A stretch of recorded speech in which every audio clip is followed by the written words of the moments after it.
এই তো প্রতিদিন হচ্ছে।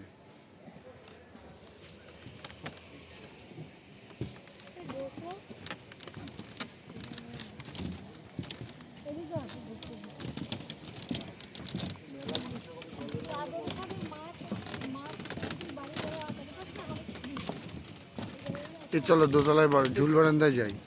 হেভি করেছে এই যে ওইখান থেকে উঠে গিয়ে দাঁড়াই, উঠে গিয়ে আমরা দাঁড়াবো। এটা পুরোনো দিনের রাজবাড়ি, সুন্দর করেছে।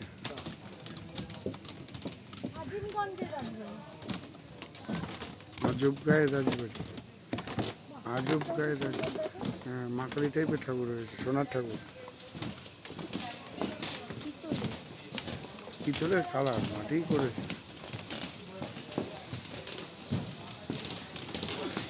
বাইরেটা ভালো করেছে, ভেতরটা একটু বেশি মেলা মেলা হয়েছে।